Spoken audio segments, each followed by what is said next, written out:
12. World War I and Indian nationalism, the Ghadar. The outbreak of the First World War in 1914 gave a new lease of life to the nationalist movement which had been dormant since the heady days of the Swadeshi movement. Britain's difficulty was India's opportunity.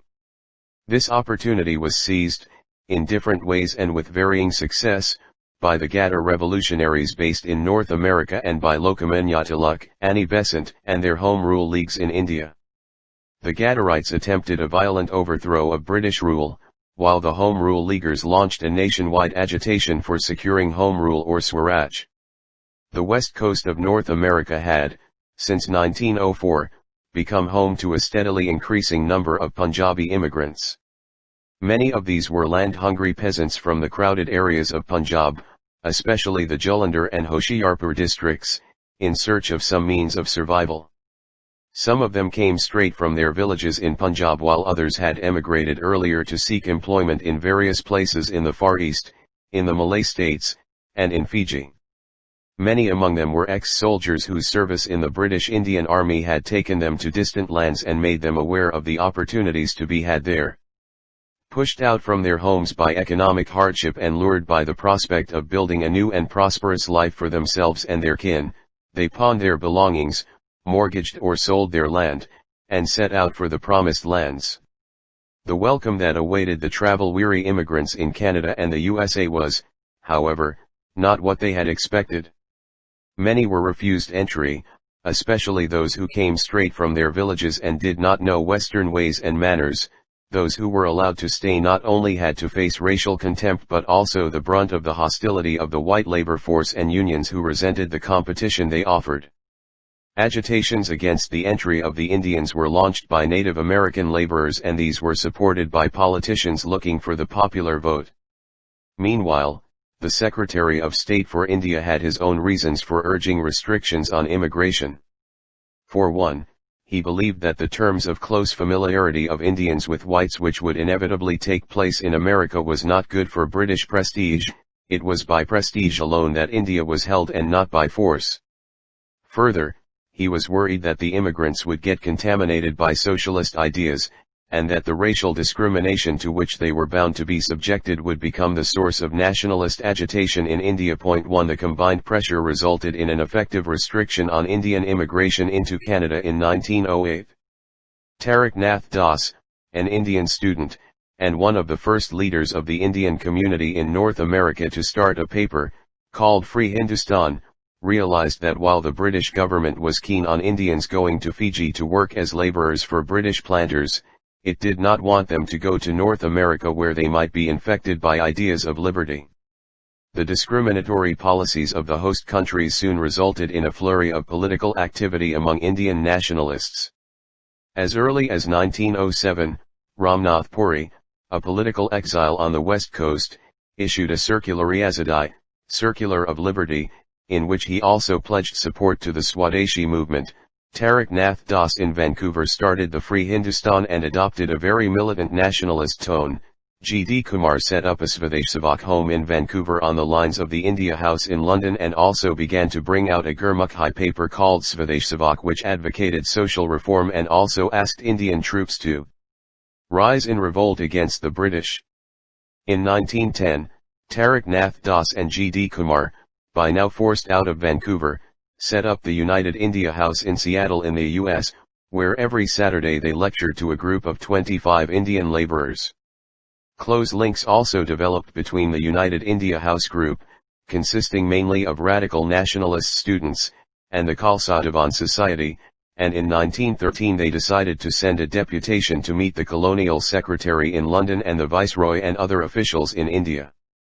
The Colonial Secretary in London could not find the time to see them even though they waited for a whole month, but in India they succeeded in meeting the Viceroy and the Lieutenant Governor of the Punjab. But, more important, their visit became the occasion for a series of public meetings in Lahore, Ludhiana, Ambala, Ferozepur, Jalandhar, Amritsar, Lyalpur, Gujranwala, Sialkot, and Simla, and they received enthusiastic support from the press and the general public. 2. The result of this sustained agitation, both in Canada and the United States, was the creation of a nationalist consciousness and feeling of solidarity among immigrant Indians.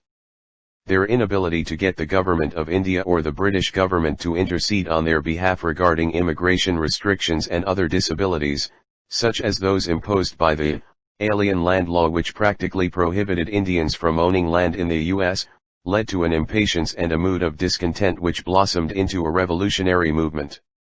The first fillip to the revolutionary movement was provided by the visit to Vancouver, in early 1913, of Bhagwan Singh, a Sikh priest who had worked in Hong Kong and the Malay states. He openly preached the gospel of violent overthrow of British rule and urged the people to adopt Band Mataram as a revolutionary salute. Bhagwan Singh was externed from Canada after a stay of 3 months. The center of revolutionary activity soon shifted to the U.S., which provided a relatively free political atmosphere. The crucial role was now played by Lala Hardale, a political exile from India.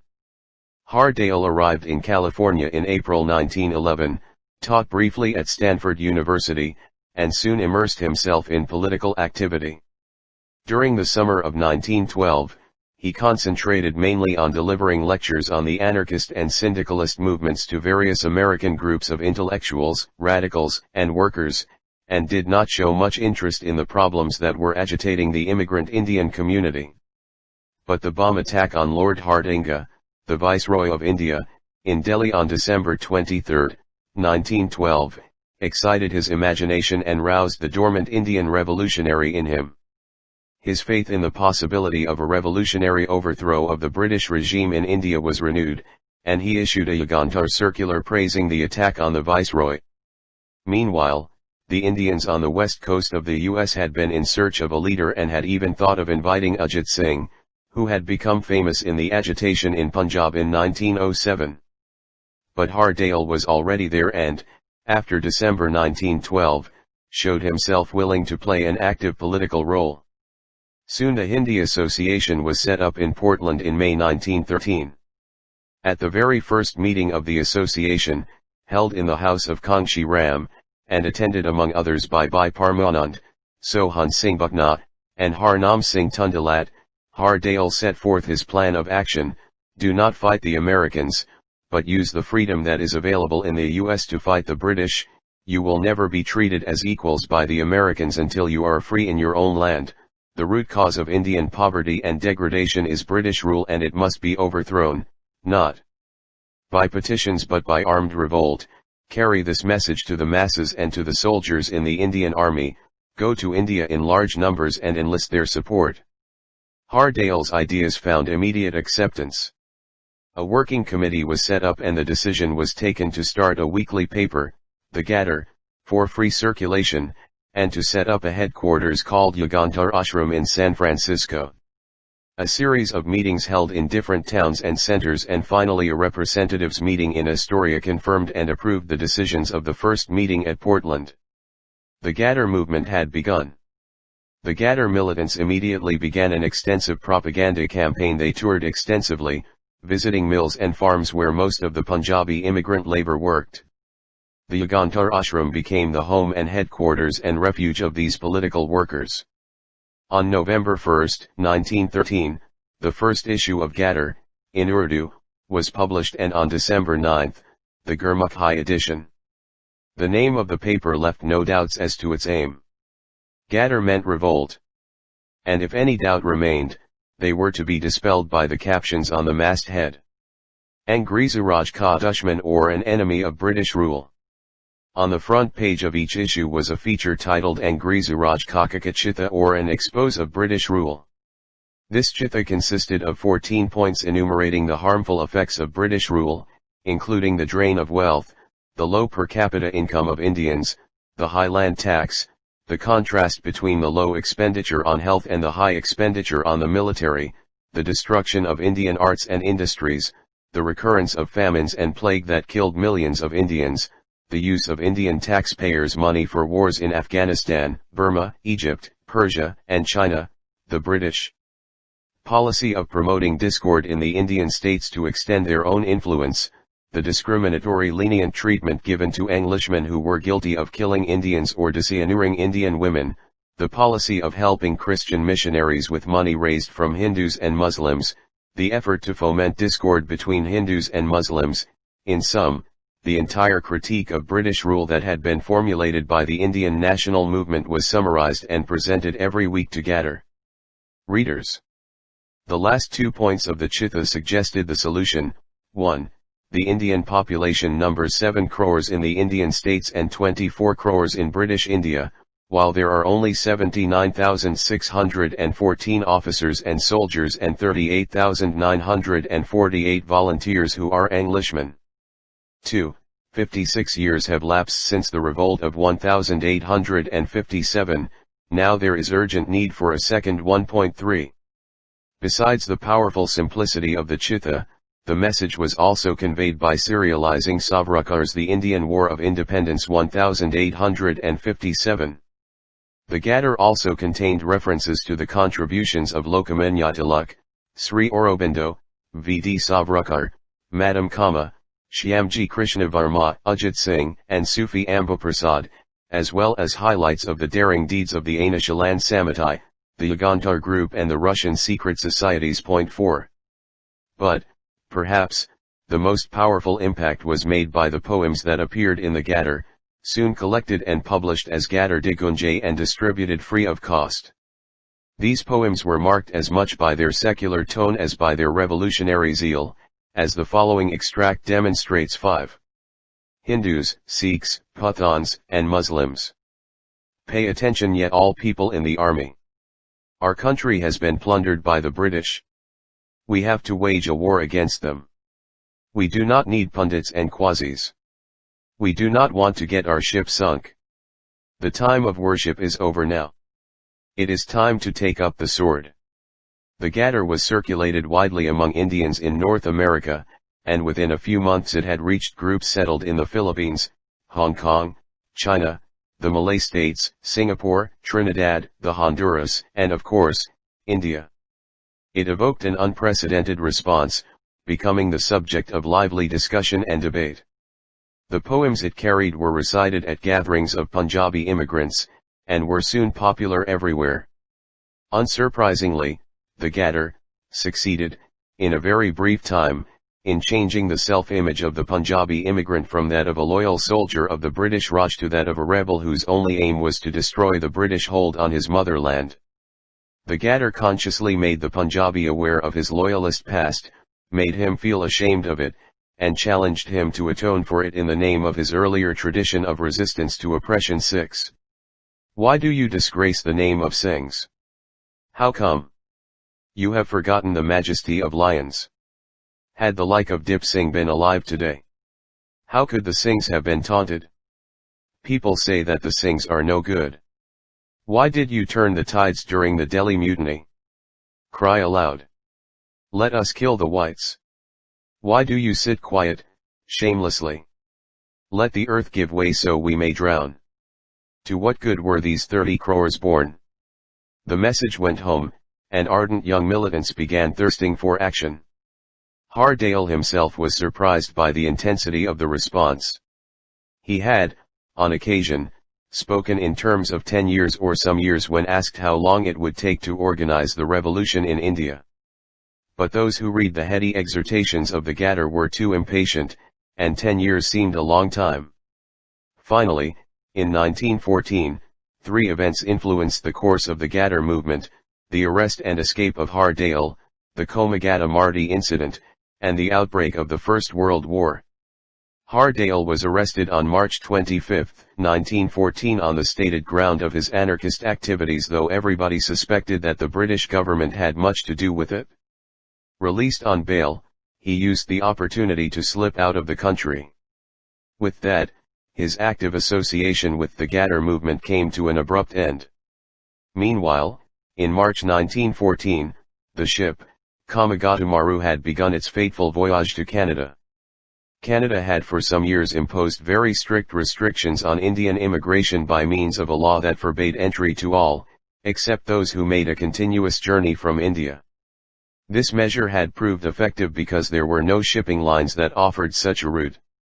But in November 1913, the Canadian Supreme Court allowed entry to 35 Indians who had not made a continuous journey. Encouraged by this judgment, Gurdeep Singh, an Indian contractor living in Singapore, decided to charter a ship and carry to Vancouver, Indians who were living in various places in East and Southeast Asia. Carrying a total of 376 Indian passengers, the ship began its journey to Vancouver. Gadar activists visited the ship at Yokohama in Japan, gave lectures, and distributed literature. The press in Punjab warned of serious consequences if the Indians were not allowed entry into Canada. The press in Canada took a different view, and some newspapers in Vancouver alerted the people to the mounting Oriental invasion. The government of Canada had, meanwhile, plugged the legal loopholes that had resulted in the November Supreme Court judgment. The battle lines were clearly drawn. When the ship arrived in Vancouver, it was not allowed into the port and was cordoned off by the police. To fight for the rights of the passengers, a shore committee was set up under the leadership of Hussain Rahim, Sohan Lal Pathak and Balwant Singh. Funds were raised, and protest meetings organized. Rebellion against the British in India was threatened. In the United States, under the leadership of Bhagwan Singh, Barkatala, Ramchandra, and Sohan Singh Bhakna, a powerful campaign was organized and the people were advised to prepare for rebellion. Soon the Komagata Maru was forced out of Canadian waters. Before it reached Yokohama, World War I broke out, and the British government passed orders that no passenger be allowed to disembark anywhere on the way, not even at the places from where they had joined the ship, but only at Calcutta. At every port that the ship touched, it triggered off a wave of resentment and anger among the Indian community and became the occasion for anti-British mobilization. On landing at Bhuj Bhuj near Calcutta, the harassed and irate passengers, provoked by the hostile attitude of the authorities, resisted the police, and this led to a clash in which 18 passengers were killed, and 202 arrested. A few of them succeeded in escaping. The third and most important development that made the Ghadar revolution imminent was the outbreak of the World War I. After all, this was the opportunity they had been told to seize. True, they were not really prepared, but should they now let it just pass by? A special meeting of the leading activists of the Ghadar movement decided that the opportunity must be seized, that it was better to die than to do nothing at all, and that their major weakness, the lack of arms, could be overcome by going to India and winning over the Indian soldiers to their cause. The Alani Yung or Proclamation of War of the Ghadar Party was issued and circulated widely. Mohammad Barkatala, Ramchandra, and Bhagwan Singh organized and addressed a series of public meetings to exhort Indians to go back to India and organize an armed revolt. Prominent leaders were sent to persuade Indians living in Japan, the Philippines, China, Hong Kong, the Malay states, Singapore, and Burma to return home and join the rebels. The more impatient among the Ghadar activists, such as Kardar Singh Sarabha, later hanged by the British in a conspiracy case, and Raghubar Dayal Gupta, immediately left for India. The government of India, fully informed of the Ghadar plans, which were, in any case, hardly a secret, armed itself with the Ingress into India ordnance and waited for the returning emigrants. On arrival, the emigrants were scrutinized, the safe ones allowed to proceed home, the more dangerous ones arrested, and the less dangerous ones ordered not to leave their home villages. Of course, some of the dangerous ones escaped detection and went to Punjab to foment rebellion. Of an estimated 8,000 emigrants who returned to India, 5,000 were allowed to proceed unhindered. Precautionary measures were taken for roughly 1,500 men. Up to February 1915, 189 had been interned and 704 restricted to their villages.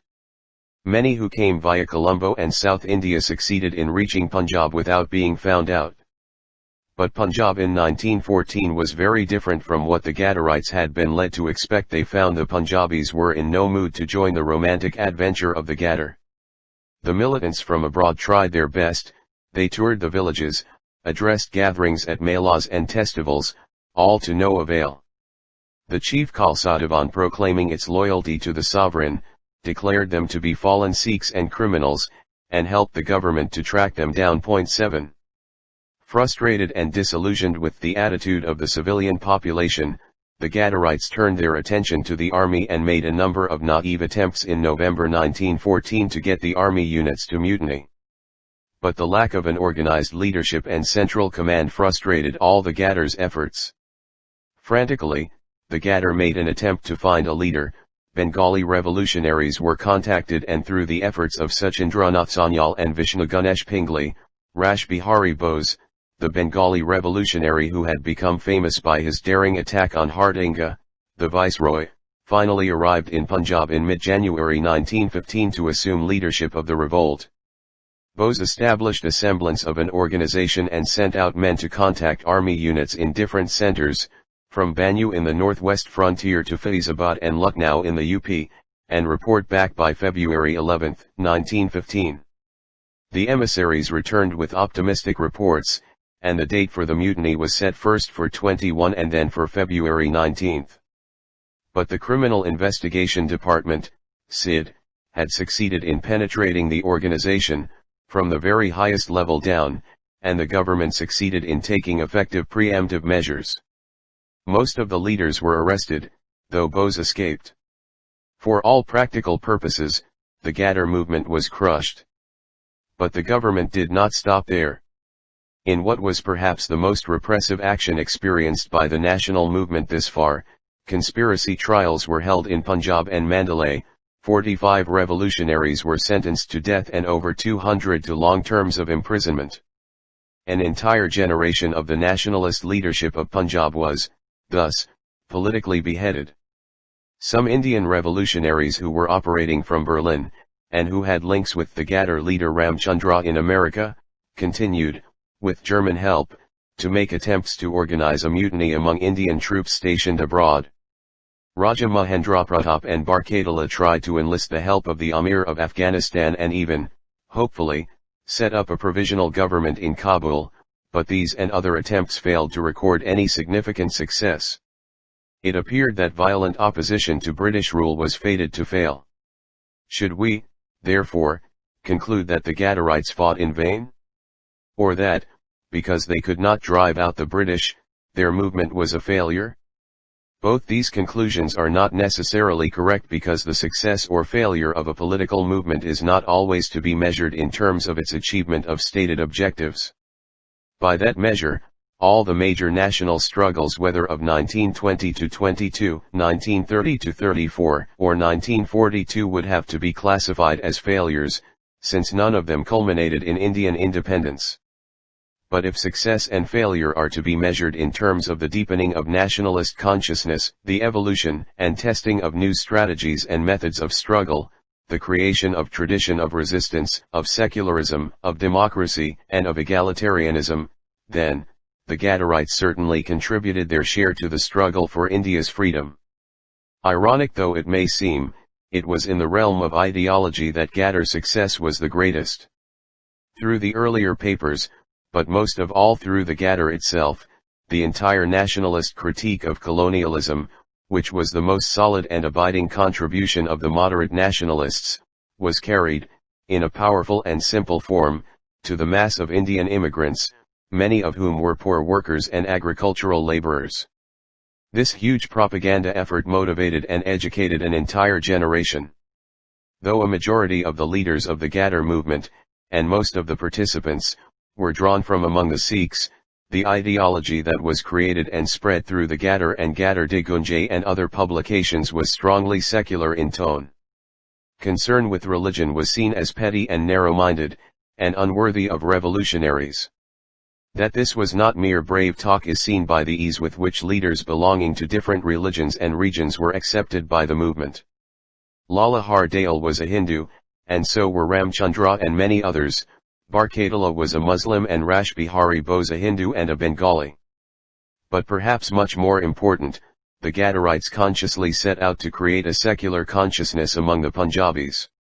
A good example of this is the way in which the term Turkish Shahi, Turkish rule, which in Punjabi was a synonym for oppression and high-handed behavior, was sought to be reinterpreted, and the Punjabis were urged to look upon the Turks, read Muslims, as their brothers who fought hard for the country's freedom. Further, the nationalists salute Band Mataram, and not any Sikh religious greeting such as Sat Sri Akal, was urged upon and adopted as the rallying cry of the Ghadar movement. The Ghadarites sought to give a new meaning to religion as well. They urged that religion lay not in observing the outward forms such as those signified by long hair and kirpan, sword, but in remaining true to the model of good behavior that was enjoined by all religious teachings. Point 8. The ambiguities that remained in the Ghadar ideological discourse, such as those evidenced by Hardale's advocacy of caliphate as a religious cause of the Muslims, or when the British policy of not allowing Sikhs to carry arms was criticized, etc., were a product of the transitional stage in the evolution of a secular nationalist ideology that was spanned by the Ghadar movement and its leaders. Also, the defense of religious interests has to be seen as part of the whole aspect of cultural defense against colonialism, and not necessarily as an aspect of communalism or communal ideology and consciousness. Nor did the Ghadarites betray any narrow regional loyalties. Lokmanya Tilak, Aurobindo Ghose, Kuti Ram Bose, Kanhai Lal Dude, Savarkar were all the heroes of the Ghadars. Rash Bihari Bose was importuned and accepted as the leader of the abortive Ghadar revolt in 1915. Far from dwelling on the greatness of the Sikhs or the Punjabis, the Ghadars constantly criticized the loyalist role played by the Punjabis during 1857. Similarly, the large Sikh presence in the British Indian Army was not hailed as proof of the so-called martial traditions of the Sikhs, as became common later, but was seen as a matter of shame, and Sikh soldiers were asked to revolt against the British. The self-image of the Punjabi, and especially of the Punjabi Sikh, that was created by the Ghadar movement was that of an Indian who had betrayed his motherland in 1857 by siding with the foreigner and who had, therefore, to make amends to Bharat Mata, by fighting for her honor.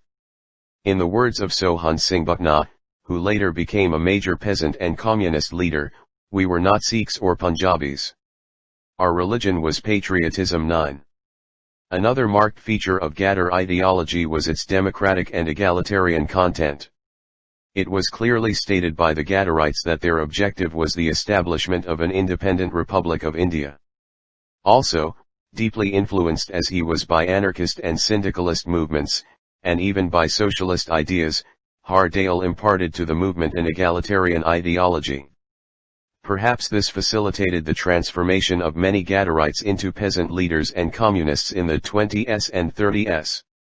Hardale's other major contribution was the creation of a truly internationalist outlook among the Ghadar revolutionaries. His lectures and articles were full of references to Irish, Mexican, and Russian revolutionaries. For example, he referred to Mexican revolutionaries as Mexican Ghadarites. 10 Ghadar militants were thus distinguished by their secular, egalitarian, democratic, and non-chauvinistic internationalist outlook.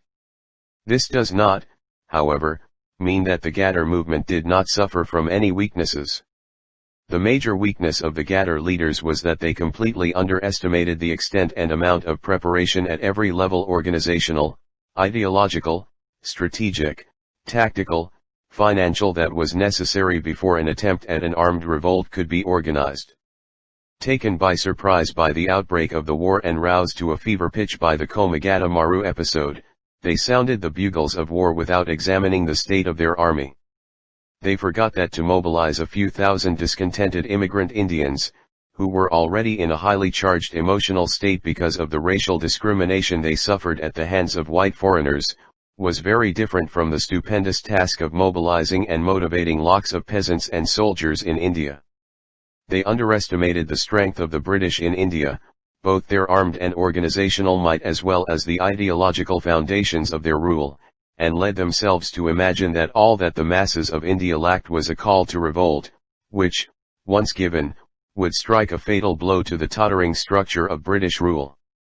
The Ghadar movement also failed to generate an effective and sustained leadership that was capable of integrating the various aspects of the movement. Hardale himself was temperamentally totally unsuited to the role of an organizer. He was a propagandist, an inspirer, an ideologue. Even his ideas did not form a structured whole but remained a shifting amalgam of various theories that attracted him from time to time. Further, his departure from the US at a critical stage left his compatriots floundering. Another major weakness of the movement was its almost non-existent organizational structure. The Gadar movement was sustained more by the enthusiasm of the militants than by their effective organization. These weaknesses of understanding, of leadership, of organization, all resulted in what one can only call a tremendous waste of valuable human resources.